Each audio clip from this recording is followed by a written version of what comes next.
बच्चों real mathematics में calculation कम observation ज्यादा होते हैं। जैसे कि आप इस क्वेश्चन में देखेंगे जे 2021 में आपको एक क्या दिया है, एक फंक्शन दिया है y की फॉर्म में, ठीक है, और y क्या है आपका x पे डिपेंड कर रहा है, और जो y की वैल्यू है वो आपका सेमी ओपन इंटरवल 0 से π/2 के बीच में बिलोंग कर रही है वैल्यू। और आपको एक पूछा क्या गया है कि दी solution of the differential equation, आपको ये क्या दी है, एक डिफरेंशियल इक्वेशन दी है y इक्वल टू जीरो मतलब x इक्वल टू जीरो पे y की वैल्यू जीरो है। आपसे पूछा गया है 5 इंटू बाई डैश π/2 की वैल्यू क्या होगी, ये आपको बताना है। ठीक है, तो आप सबसे पहले देखेंगे इसे साइन एक्स, नॉर्मली जब आपका 11th पढ़ते हैं तो आपके ये फॉर्मूले आ जाते हैं, sine x plus y, cos x plus y, ये सारे फॉर्मूले तो आपको पता ही होंगे। तो साइन एक्स प्लस वाई और साइन एक्स माइनस वाई का आपने फॉर्मूला रखा है यहाँ पे, तो आपकी ये वैल्यू किसके बराबर आ गई, 2 साइन एक्स कोस वाई के बराबर आ गई। माइनस की आ जाएगी लेफ्ट हैंड साइड में, आप राइट हैंड साइड में लगे तो कितना हो गया, 2 साइन एक्स कोस वाई हो गया। और आपके लेफ्ट में क्या रह गया है, sec y dy upon dx।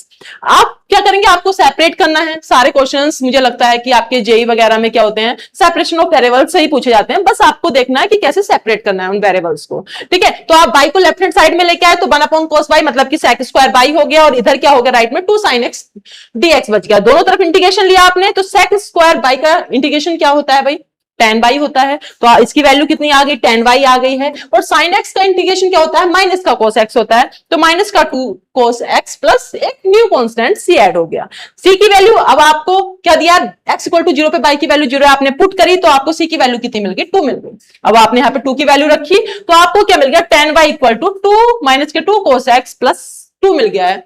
आपको भाई डेरिवेटिव बताना है, डेरिवेटिव की वैल्यू y पे x इक्वल टू π/2 पे क्या होगी।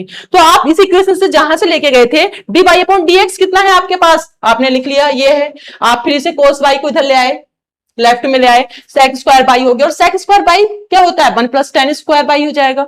ठीक है, आपने पुट कर दिया। अब x इक्वल टू π/2 पे आपकी वैल्यू बतानी है, तो tan y की वैल्यू ये है, और π/2 पे पता करोगे तो आपको क्या हो जाएगा, इसकी वैल्यू 0 हो जाएगी, मतलब tan y इक्वल टू 2 हो गया।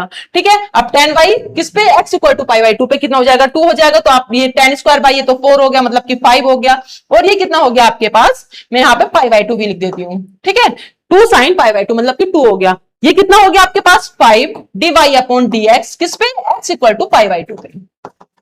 कितनी वैल्यू आ गई आपके पास, 2 आ गई, मतलब कि आपकी वैल्यू कितनी होगी, 2 हो गई है।